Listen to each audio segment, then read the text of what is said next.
Greetings friends and fellow cigar box guitar enthusiasts. Del Puckett here. Welcome to part 3 of a 5-part video series I called Concept Videos.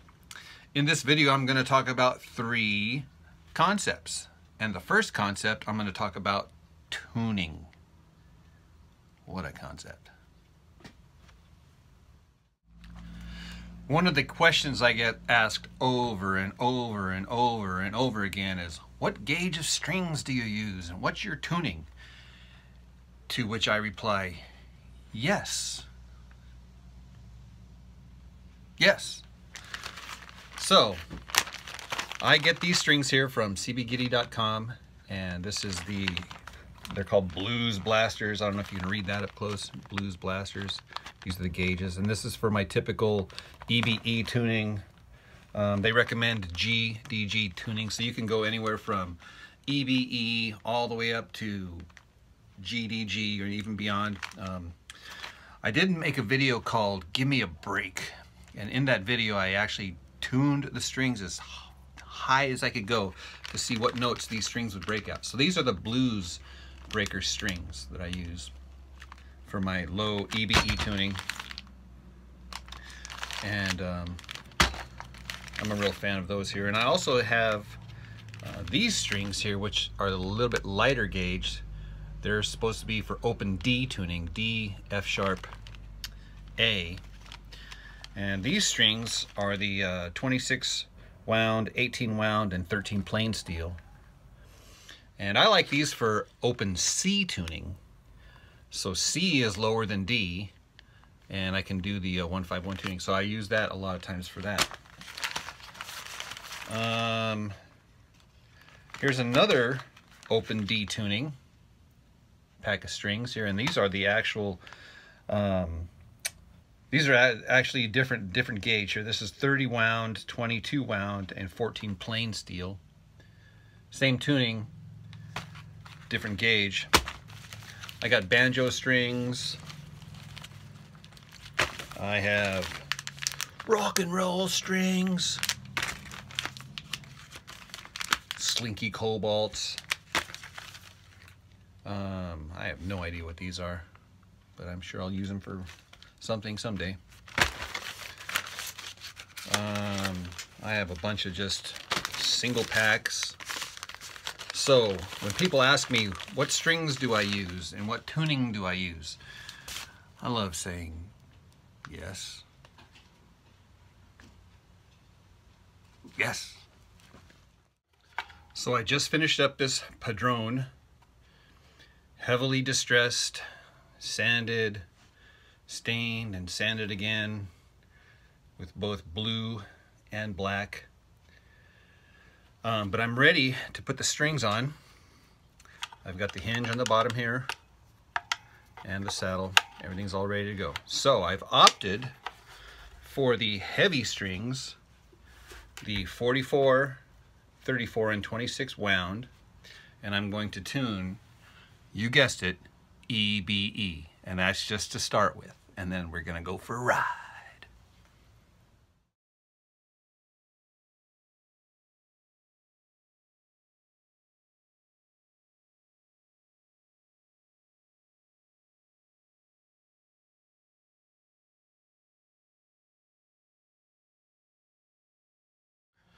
We are strung up and tuned up and intonated. I'm tuned E, B, E.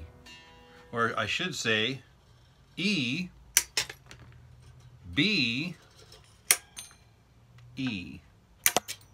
All right.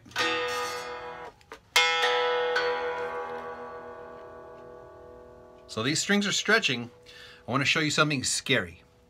So regardless of whatever strings I use on here, this trick will use for any string that I use. So what I do is I grab the guitar by the string and by the string only. Okay, so I'm only grabbing the guitar by the string. And this will, like I said, this will work for the skinny strings. You could pick up a Les Paul by the little skinny string and it ain't gonna break. All right, these strings are strong. They're meant to And so I do it with all the strings. So I got the middle string here. You can see that? I'm just holding the guitar by the middle string here. I could actually do a bow and arrow by the bass string here. Okay, so I'm stretching these strings out, and I can feel them stretching. Another way to do it is just to like hold the guitar, hold the string, and then pull and stretch. You know, I've never broke a string like this yet. Just kidding. All right, so now it's going to be all out of tune, gloriously out of tune. Okay, you want to hear it? Sure, you want to hear it. Listen.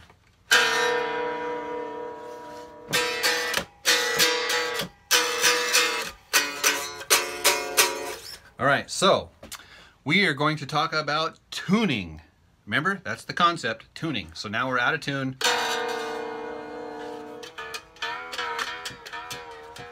So we're going to tune it up again. So there's very many methods of tuning. However you tune, doesn't matter to me. You could hit a note on a piano, ding, and you can tune. You could, like I do, I get a harmonica, I could blow that note and tune.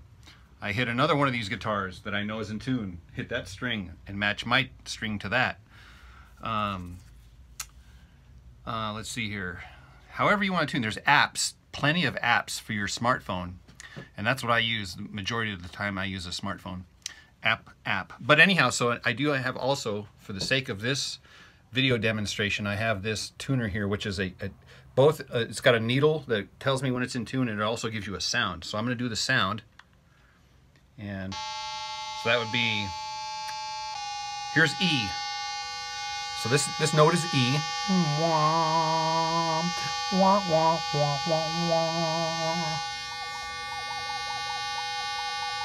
So here's E. So I'm going to match my E to that E.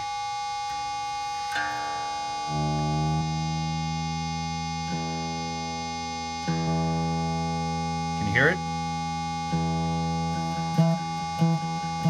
High string.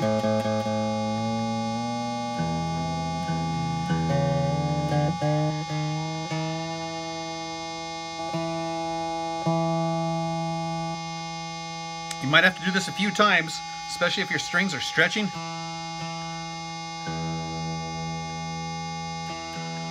So I have two E's, E, E.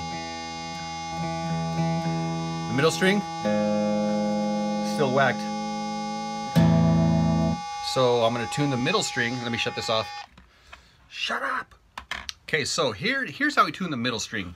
You're going to come up to the 7th fret, and you're going to put your finger there, and that note is going to be the open string underneath it. So here's and this is called B. So now I'm just going to match that note. This is similar to doing a guitar, but on a guitar you put your finger at the 5th fret, right? On this one here, we're putting our finger at the 7th fret. This is going to get you in the ballpark. You're going to go back and double check everything.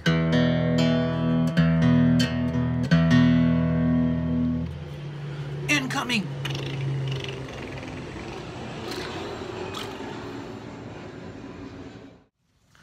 So this is what I wanted to show you. So here we are at E, B, E. Notice how the bottom two strings, B and E, are the same as the bottom two strings on a guitar. So all I need to do is take this E and tune it up to G, and it'll be like the bottom 3 strings of a normal guitar. So this is how I do it here. I put my put my finger here on the 4th fret, top string, and that'll be the same note as the B string.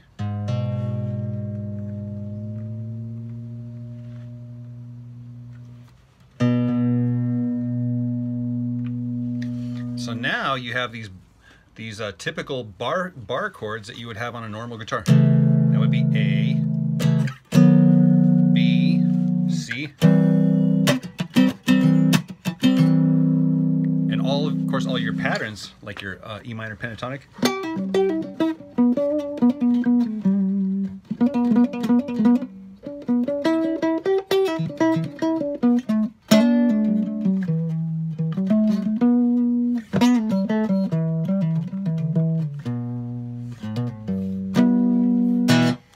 So that's a kind of a cool trick. To get back to E, B, E, it's real easy. You just hit your high E and your low E. So now we're back to EBE. Here's another one here. Let's say we want to do an open B chord. We're going to take this one here, which is E, and we're going to tune it up to F sharp, not quite to G. And we're going to take our high E and tune it down to D sharp or E flat.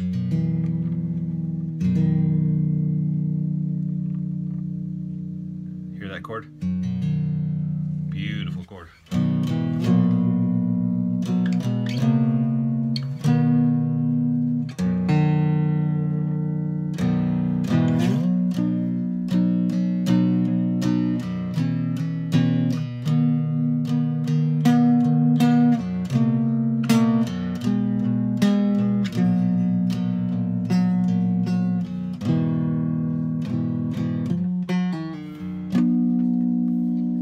Great tuning for slide. And you can actually take these chord shapes and move them up as well. So right now we're at F sharp, B, D sharp. But every one of these pitches can be tuned up or down as you see fit. So now you have 3 different tunings for these thick strings, the 44, 34, and the 26 wound. You have EBE, EBE, GBE, and then F sharp, B, D sharp. All right, the second concept in this concept video, I'm going to talk about sanding and staining these things. See how I got that scratch right there and a scratch right there? Not a big deal, because I'm going to sand this thing and I'm going to make it look like this. All right, so the very first thing I'm going to do is fire up my sander and attack this thing.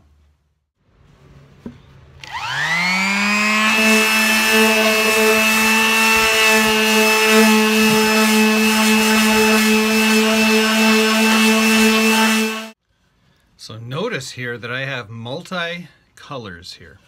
So I have the white, which is, if I sand it down further, then I get the white, and then I get this reddish color that's underneath the brown. So I have like 3 different colors right here. Okay, so next what I do is I get black stain and this is blue stain. Where does it say? This doesn't say. Doesn't say, but you can actually see the spilled color there. So, but you can do any colors that you want. I just pick black and blue. And then I'm going to mix it up equal portions of each one. All right, when you're doing this, you want to be careful. You don't want to accidentally spill stain. So take whatever precautions you feel as though you need to so that you don't make a mess. Okay, so you can stir these things. I have actually a dedicated stirring stick. So I like to stir them and get all the pigment mixed around. Be sure to keep it clean.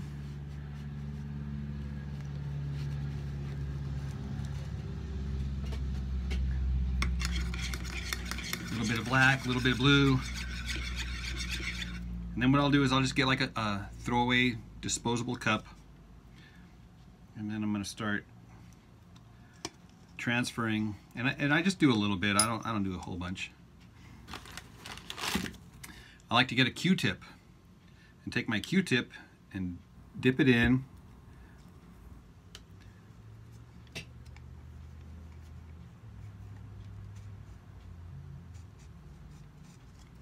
And I'll get one for each color. I don't want to contaminate my source.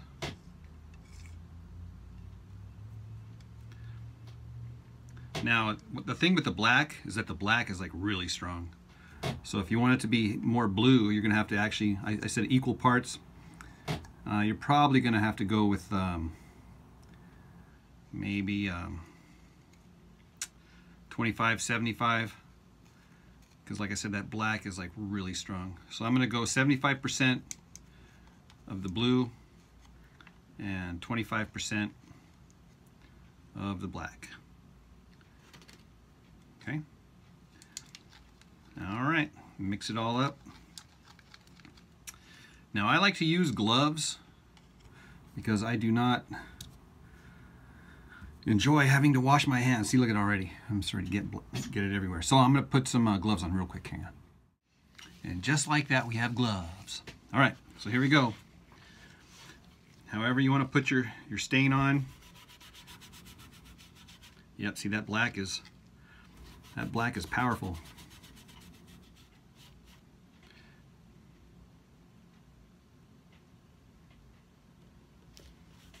Actually, I'm going to need some more blue.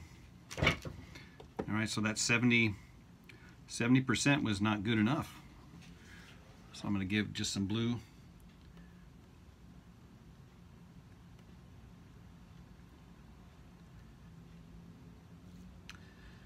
All right. And then just mix it around. Now you want to be careful when it comes to your sound holes and then the edges, especially if you don't want it there. This one here, it's not going to matter because the whole thing is going to be covered eventually. I'm just going to do the top right now just so you can kind of see.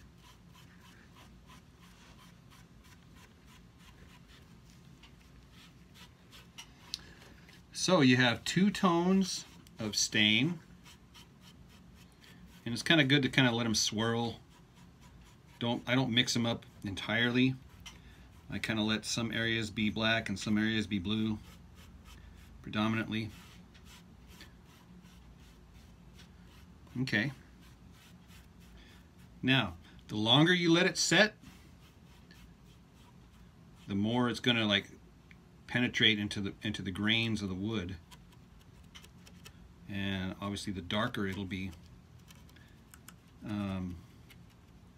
But at any point in time, you can actually just start wiping this thing off. And so,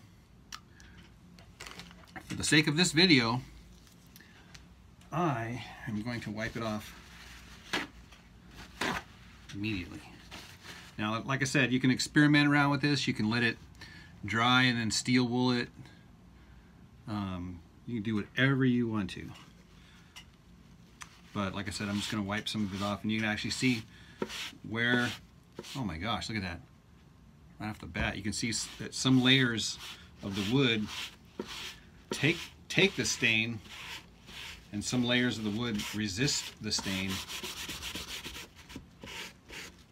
So it makes for like, and you never know, it's kind of like doing a tie-dye. You never know what you're going to get until you like wipe it off and you reveal what it is. Now I can go back again and sand it some more, which is what I typically do to give it even a more distressed look. Look how that looks there. So you get kind of this, you get blue highlights, black highlights, orange highlights, and then once I sand it down again, I'll get even some lighter highlights in there. So let me sand it down so you can see what it looks like. Went and got me some 120 grit sandpaper, and I'm keeping my gloves on because it's still kind of wet. And you're going to have different results if you like wait till it's dry. See, I'm not waiting till it's dry, it's still kind of wet. So what I like to do is just hit the edges so that I get these white pop outs.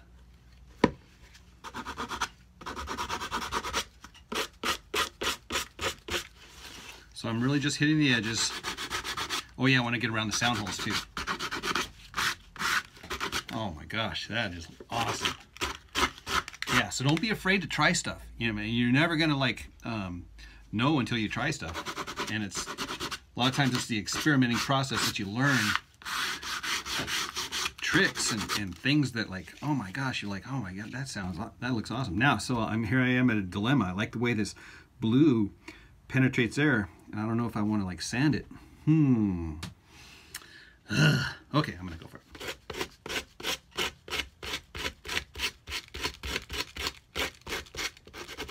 Yeah, okay, that looks good.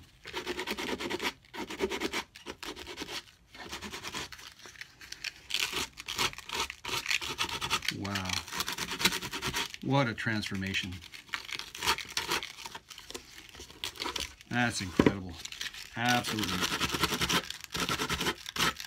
Dang. Oh my gosh. Come on, man. Come on, man. Look at that. Isn't that just awesome? Sheesh. What a concept. And that is how I got this guitar to look like this.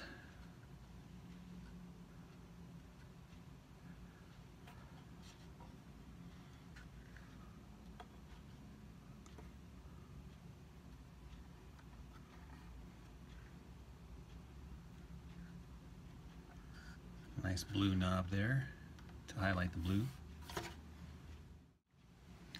All right, the final concept in this concept video is what I want to talk about is enjoying the fruits of your labor.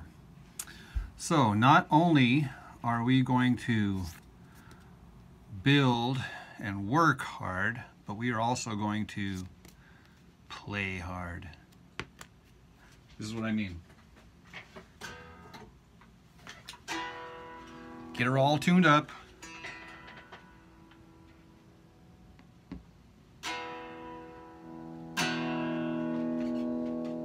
Crank it up.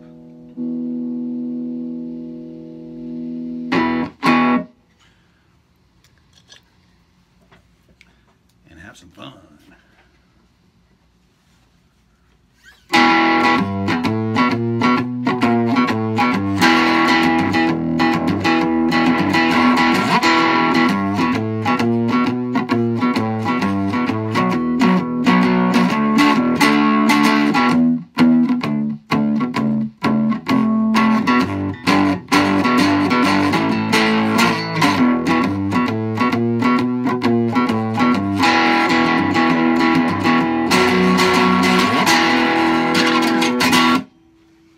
I'm going to leave you with a little lick. And the lick is really simple.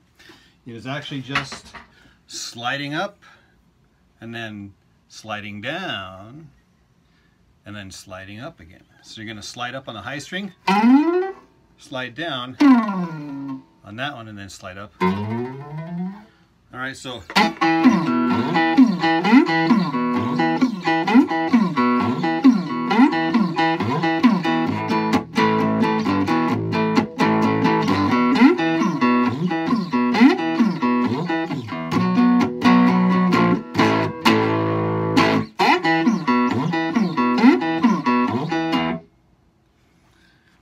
what a concept. All right, well, I hope you enjoyed this concept video. Be sure to check back in a couple of days for concept video number 4. All right, if you like these videos, be sure to subscribe, comment, like, share, and don't forget about the virtual tip jar in the upper right-hand corner of my YouTube channel. All right, we'll see you in the next one.